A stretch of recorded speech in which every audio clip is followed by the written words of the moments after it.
Саламатсыңарбы достор, биздин сабакка кош келгиле. Биз бүгүн финансы дүйнөсүнө саякат жасайбыз. Жана акча топтоо жөнүндө сүйлөшөбүз. Бул эмне үчүн маанилүү? Финансы бизди бардык жактан курчап турат. Биз күн сайын акча колдонобуз. Мисалы, бир нерсе сатып алабыз, жол киреге төлөйбүз, киного барганда билет алабыз. Ошондуктан кичинебизден баштап акчаны туура пайдаланганды, акча топтогонду билүү бизге финансылык туруктуулукту түзүүгө жана келечектеги пландарыбызды ишке ашырууга жардам берет.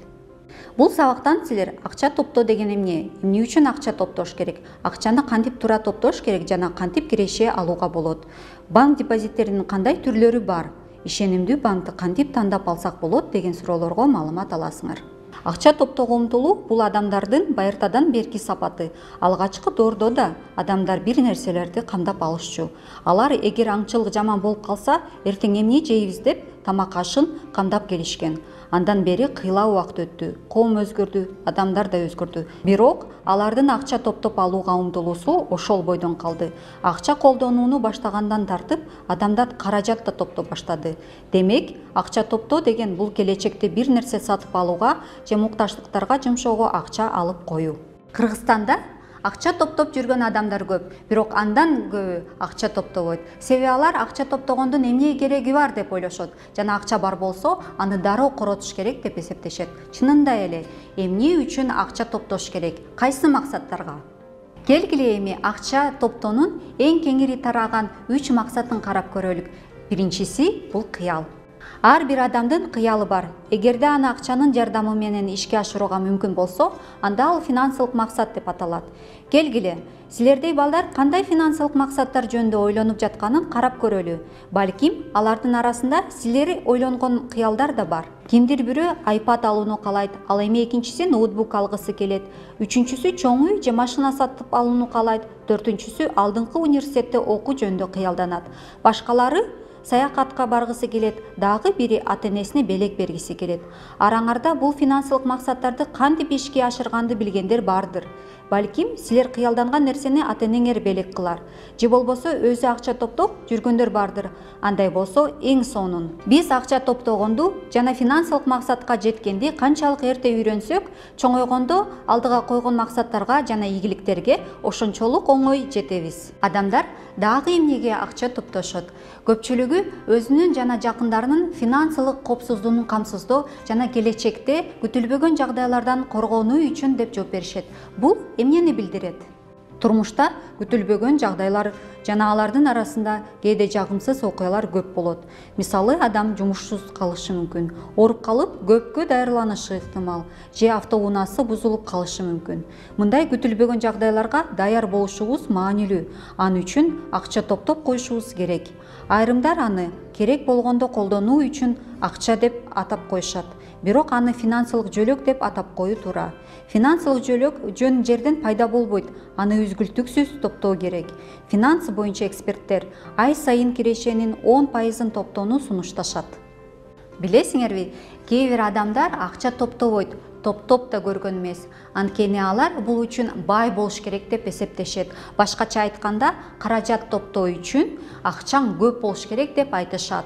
Бирок бул туура эмес деп мен силерге толук ишеним менен айта алам жана эмне үчүн экенин айтып берем. Мен жогоруда айткандай эле, эксперттер кирешенин кеминде 10%-ын топтоону сунушташат. Киреше алганда алгач анын 10%-ын топтоо үчүн алып коюп, андан кийин гана башка чыгымдарга жумшоо керек. Бул эреже алгач өзүңө төлөө деп аталат. Мисалы, тапкан киреше 10 000 сом болсо, андан 10%-ы 1000 сом болот. Айрымдарга мындай суммадан баштоо кыйын болушу мүмкүн. Анда 1%-дан баштасак болот. Эгерде киреше 10 000 сом болсо, анда 1%-ы 100 сом.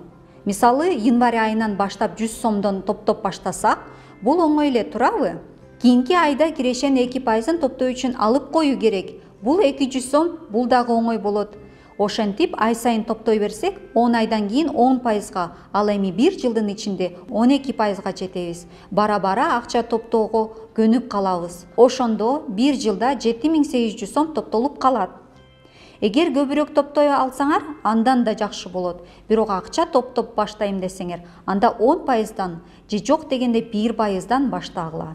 Мына, биз көрүп тургандай акча топтоо үчүн бай болуунун кереги жок.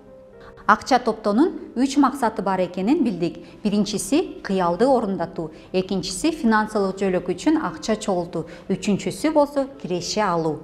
Эксперттердин айтымында топтолгон акчалар үйдө жатпашы керек, болбосо алар өзүнүн наркын жоготот. Алар иштеп киреше алып келиши зарыл. Эгер акчаны жөн гана топтобостон тура салсак, анда алар киреше алып келет. Муну кантип ишке ашырууга болот? Бул үчүн акча топтоонун түрлөрүн билүү жана бардык жакшы жактарын жана кемчиликтерин изилдеп чыгуу керек. Өзүбүз үчүн ыңгайлуу, ишенимдүү жана пайдалуу акча топтоонун түрүн тандап алышыбыз зарыл. Акча топтоонун киреше алып келе турган түрлөрү менен кыскача таанышып кетели. Ар биринин артыкчылыктары жана кемчиликтери бар. Келгиле, акчаны үйдө сактаган түрүн карап көрөлү. Акча дайыма кол алдыңарда болот. Бул артыкчылыгы. Бирок ошол эле убакта биз акчаны тез эле коротуп коюшубуз мүмкүн. Мындан тышкары ал акча киреше алып келбейт. Экинчи жолу бул акчаны малга, бизнеске же кыймылсыз мүлккө салуу. Алар жакшы киреше алып келет, бирок кемчилиги да бар. Малды багууга же бизнести жүргүзүүгө байланышкан чыгымдар да бар. Изилдөөлөр көрсөткөндөй, биздин өлкөдө көпчүлүк адамдар депозит жөнүндө көп билишпейт. Ошондуктан депозиттерге токтолуп кетейин. Депозит бул сактоо жана пайыз түрүндө киреше алуу үчүн банкка салынган акчалар. Акча топтоонун башка түрлөрүндөй эле жакшы жактары жана кемчиликтери бар. Келгиле, аларды карап көрөлү. Жакшы жактары: акчаны үйдө сактаганга караганда банкта сактаган ишенимдүү, урдалбайт жана өзүбүз да корото албайбыз. Депозитти толуктап, финансылык максатыбызга акча топтой алабыз. Пайыз түрүндө киреше да болуп турат. Каалаган убакта акчабызды алсак болот. Мындан тышкары, депозитти камсыздандыруу да бар. Кемчиликтери: акча топтоонун кээ бир түрлөрүнө караганда киреше аз болушу мүмкүн, бирок мында тобокелдиктер да аз. Депозиттер боюнча пайыз инфляциядан аз болуп калышы ыктымал. Анда киреше да аз алып калабыз, себеби акчалар өзүнүн наркын жоготот. Депозиттин пайызынан түшкөн киреше кандайдыр бир деңгээлде акчанын наркынын түшүүнөн сактайт. Жана үчүнчү кемчилиги: банк банкрот болушу мүмкүн. Бул учурда бизде эки мүмкүнчүлүк бар: ишенимдүү банкты тандоо жана депозитти камсыздандыруу.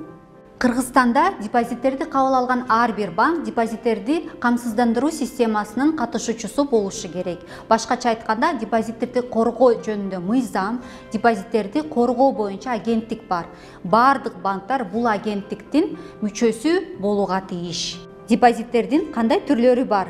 Алар ар кайсы банктарда ар кандай аталышы мүмкүн. Бирок негизинен мөөнөттүү, топтолуучу жана талап боюнча төлөнүүчү депозиттер деп аташат. Мисалы, белгилүү бир суммада акчабыз бар дейли. Аны 1 жыл бою коротпостон сактап туралы деп пландап жатабыз. Анда 12 айга мөөнөттүү депозит ачып, акчабызды салып койсок болот. Ошондо биз акчабызды жөн гана сактап турбастан, пайыз түрүндө киреше да алабыз.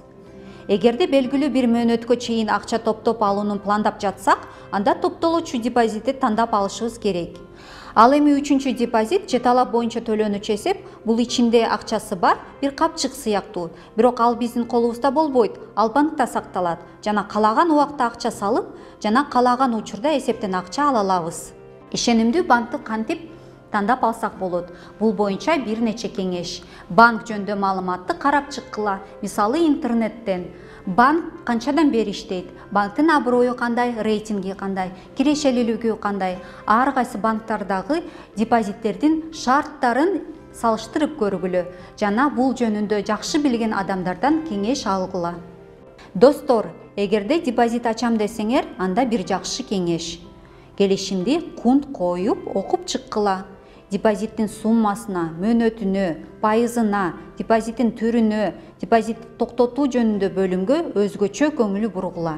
Депозит кимге ачылат? Депозитти чоң адамдарда, 14 жаштан жогору балдарда ачтырса болот. Ал эми 14 жашка чейинки балдарга ата-энелери же туугандары депозитти ачтыра алат. Достор, бүгүн силер менен акча топтоо жөнүндө көп маалымат алдык. Акча топтоо деген эмне? Эмне үчүн акча топтоо керек? Кантип акча топтоого жана киреше алууга болот? Депозит деген эмне? Кандай түрлөрү бар экенин жана ишенимдүү банкты тандоо боюнча кеңештерди алдык. Бул сабак силерге пайдалуу болду жана алган билимиңер финансылык максатка жетүүгө жардам берет деп ишенебиз. Жана кыялдангыла, финансылык максаттарды койгула, акча чогултуп аларга жеткиле. Бардык ой максаттарыңар ишке ашуусун каалайбыз.